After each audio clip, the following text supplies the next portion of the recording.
നാരായണം നമസ്കൃത്യ നരം ചൈവ നരോത്തമം ദേവീം സരസ്വതീം വ്യാസം തതോ ജയമുദീരയേ. അർത്ഥശാസ്ത്രമിദം പുണ്യം ധർമ്മശാസ്ത്രമിദം പരം മോക്ഷശാസ്ത്രമിദം പ്രോക്തം വ്യാസേനാമിത ബുദ്ധിനാ.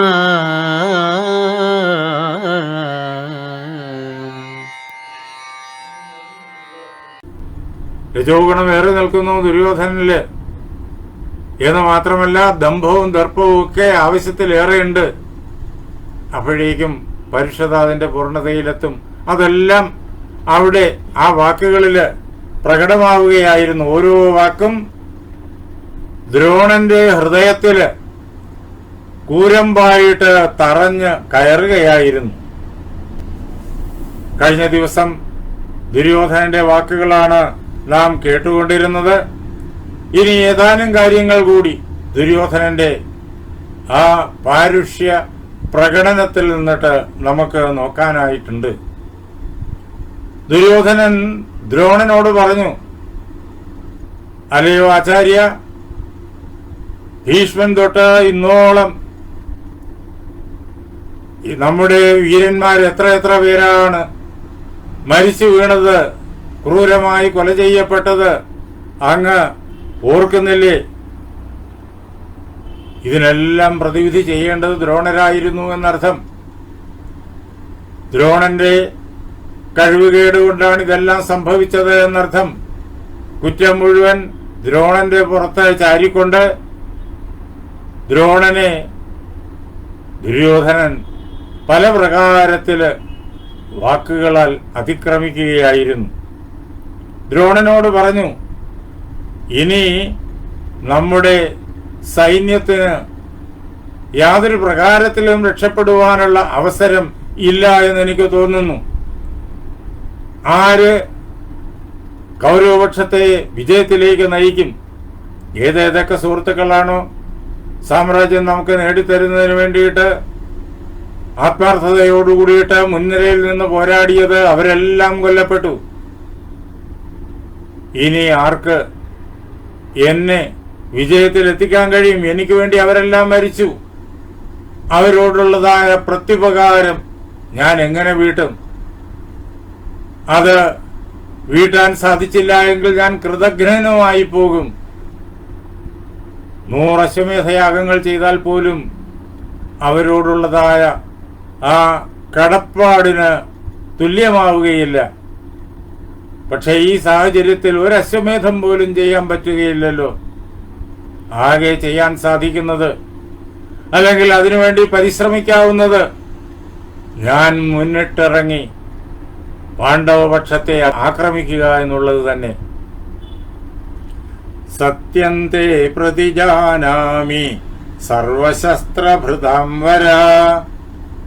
അല്ലയോ, ഈ ലോകം കണ്ടിട്ടുള്ള ഏറ്റവും വലിയ യോദ്ധാക്കളിൽ ശ്രേഷ്ഠനായിരിക്കുന്ന അല്ലയോ ഗുരുദേവ, ഞാന് ഇതാ അങ്ങയോട് വളരെ സ്പഷ്ടമായിട്ട് പ്രതിജ്ഞാപൂർവകമായിട്ട് പറയാണ് എന്റെ തീരുമാനം.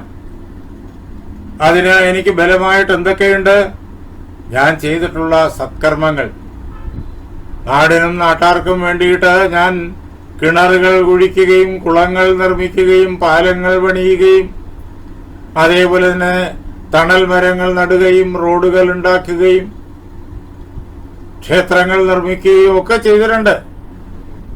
ഇങ്ങനെ ഞാൻ ചെയ്തിട്ടുള്ളതായ സൽക്കർമ്മങ്ങളുടെ ബലത്തിൽ ഞാൻ ഇതാ അങ്ങയുടെ മുന്നിൽ വെച്ച് സത്യം ചെയ്യുന്നു. എന്റെ മക്കളുടെ പേരിലും ഞാൻ സത്യം ചെയ്യുന്നു. എന്റെ വീരതയുടെ പേരിലും ഞാനിതാ സത്യം ചെയ്യുന്നു. എന്താ തന്റെ തീരുമാനം? നിഹത്യതാൻ രണേ സർവാൻ പാഞ്ചാലാൻ പാണ്ഡവൈ സഹ ശാന്തിം ലബ്ധാസ്മി തേഷാം വാ രണേ ഗന്ധാ സലോകതാം. ഞാൻ തന്നെ നേരിട്ടിറങ്ങി പാണ്ഡവരോട് യുദ്ധം ചെയ്യാൻ പുറപ്പെടുകയാണ്. മുഴുവൻ പാണ്ഡവന്മാരെയും പാഞ്ചാലന്മാരെയും, അവരാണല്ലോ നമ്മുടെ എതിരാളികളായിട്ടുള്ള സേനയിൽ പ്രമുഖന്മാർ. മറ്റുള്ളവരെല്ലാം അവരെ സഹായിക്കാനായി വന്നു ചേർന്നിരിക്കുന്ന ആളുകൾ.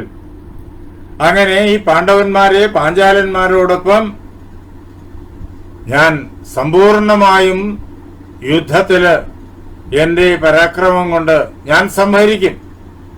അങ്ങനെ യുദ്ധത്തിൽ ഞാൻ വിജയം കൈവരിക്കും. യാതൊരു ലക്ഷ്യം നേടിയെടുക്കുന്നതിന് വേണ്ടിയിട്ടാണോ എന്റെ സുഹൃത്തുക്കള് ഇങ്ങനെ ഈ പടക്കളത്തിൽ പോരാടി മരിച്ചത്, അത് അവർ ദേവലോകത്തിലിരുന്ന് കണ്ടുകൊള്ളട്ടെ. അങ്ങനെ അവരുടെ ലക്ഷ്യം സഫലമായതായിട്ട് കണ്ട് ഞാൻ ആ ലക്ഷ്യം സഫലമാക്കിയതായും കണ്ട് അവരെന്നിൽ സന്തോഷിക്കട്ടെ. അങ്ങനെ അവരോടുള്ളതായ ആ പ്രതിബദ്ധതയെ എനിക്ക് പൂർണ്ണമാക്കാനായി സാധിക്കും. എനിക്ക് വേണ്ടിയിട്ട് ഇത് ചെയ്തു തരാൻ വേറെ ആരുമില്ല എന്നതിനർത്ഥം പറയുന്നത് ദ്രോണനോടാണ്. അദ്ദേഹം കൗരവപടയുടെ സർവസൈന്യാധിപനാണ്. അദ്ദേഹമാണ് പാണ്ഡവന്മാരെ മുഴുവൻ തോൽപ്പിച്ചിട്ട് അവരെ സംഹരിച്ചിട്ട് ദുര്യോധനനെ വിജയ സോപാനത്തിലേക്ക് നയിക്കേണ്ടത്. ആ ആളിനോട് പറയാണ്, എനിക്ക് വേണ്ടി ആത്മാർത്ഥമായി യുദ്ധം ചെയ്തവരെല്ലാം മരിച്ചു, ഇനി ആരിരിക്കുന്നു? ഞാൻ തന്നെ നേരിട്ടിറങ്ങാം. ഞാൻ നേരിട്ടിറങ്ങി യുദ്ധം ചെയ്ത് പാണ്ഡവരെ എല്ലാം സംഹരിക്കാം. അങ്ങയെ കൊണ്ടത് സാധിക്കില്ലല്ലോ എന്ന് അതിന്റെ വ്യംഗ്യമായിരിക്കുന്ന അർത്ഥം. അങ്ങയ്ക്ക് അതിനു വേണ്ടിയിട്ടുള്ളതായ മനസ്സില്ലല്ലോ എന്ന കുറ്റപ്പെടുത്തലും അതിന്റെ വ്യംഗ്യമായ അർത്ഥം. അങ്ങയ്ക്ക് പാണ്ഡവപക്ഷത്തോടാണല്ലോ താല്പര്യം എന്നും അതിന്റെ വ്യംഗ്യമായ അർത്ഥം. അങ്ങ് ആത്മാർത്ഥമായിട്ട് എന്നെ സഹായിക്കില്ല. അങ്ങ് ഇവിടെ നിൽക്കുന്നു, കൗരവപക്ഷത്ത് നിൽക്കുന്നു, സൈന്യാധിപനായി നിൽക്കുന്നു. പക്ഷെ ഇതെല്ലാം അഭിനയം മാത്രം. അങ്ങ് വിചാരിച്ചാൽ സാധിക്കാത്ത കാര്യമാണോ ഇതെല്ലാം? ഇതൊക്കെ ഉള്ളിൽ നിന്ന് വരുന്ന വ്യംഗ്യമായ അർത്ഥപരമ്പരകളാണ്, അങ്ങേറ്റം പരുഷമായ വാക്കുകൾ. ദുര്യോധനൻ തന്റെ ഗുരുനാഥനോട് പറയുന്നു, താൻ ആഗ്രഹിച്ചത് നടക്കായിക കൊണ്ട് ഇനി ഞാൻ ഇറങ്ങി യുദ്ധം ചെയ്യാം. നിങ്ങൾക്കാർക്കും സാധിക്കില്ലല്ലോ. നിങ്ങൾ തെളിയിച്ചല്ലോ നിങ്ങളെ കൊണ്ട് അർജുനനെ പോലും തടയാനാവില്ല എന്ന്. നിങ്ങൾ എല്ലാവരും ചേർന്നിട്ടും പരാജയപ്പെട്ടു പോയല്ലോ. സൈന്ധവൻ കൊല്ലപ്പെട്ടും പോയല്ലോ. അങ്ങനെയുള്ള എന്റെ പരിശ്രമത്തില് എനിക്ക് വിജയിക്കാനായില്ലെങ്കിലോ? എങ്കിൽ ദേവലോകത്തില് എന്റെ ആ സുഹൃത്തുക്കളുടെ സമീപത്ത് ഞാൻ ചെന്നുകൊള്ളാം. അങ്ങനെയെങ്കിലും അവർക്കും എനിക്ക് സമാധാനം ഉണ്ടാവട്ടെ. ദ്രോണന്റെ മുഖത്ത് നോക്കിയിട്ട് ദുഃഖിതനായിരിക്കുന്ന ദുര്യോധനൻ ഇങ്ങനെ പറഞ്ഞു. ദ്രോണന്റെ മുഖത്തേറ്റ അടിപോലെയായിരുന്നു ഈ വാക്കുകൾ. പാരുഷ്യം ഇത്ര വ്യംഗ്യമായി ഫലിപ്പിക്കാൻ ദുര്യോധനന്റെ അപ്പോഴത്തെ മാനസികാവസ്ഥയ്ക്ക് സമർത്ഥമായി കഴിഞ്ഞിരിക്കുന്നു.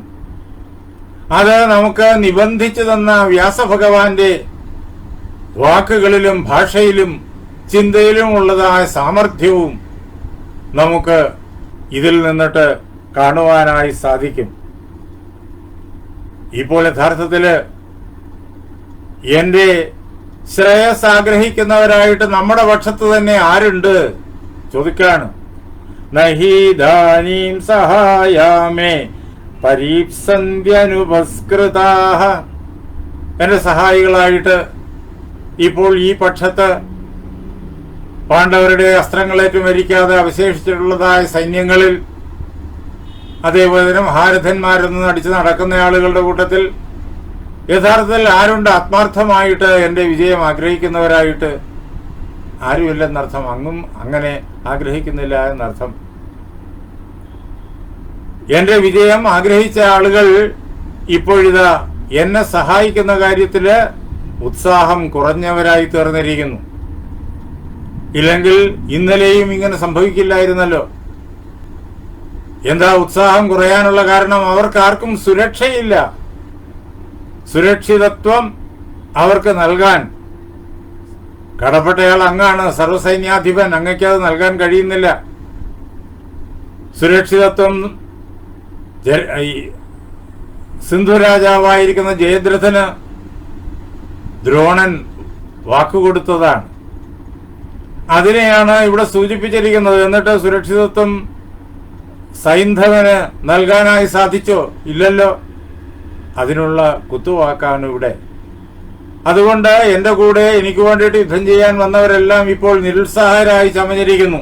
ഇപ്പോ അവരുടെ എല്ലാം മനസ്സിൽ പാണ്ഡവന്മാരാണ് കേമന്മാർ. പാണ്ഡവന്മാർ വിജയിക്കണമെന്ന് അവർ ആഗ്രഹിക്കുന്നു. പാണ്ഡവന്മാരെ അവര് ഉയർന്ന തലങ്ങളിൽ കാണാൻ ആഗ്രഹിക്കുന്നു. അവരുടെ ശ്രേയസ്സിനെ, പാണ്ഡവന്മാരുടെ ശ്രേയസ്സിനെ അവർ ആഗ്രഹിക്കുന്നു.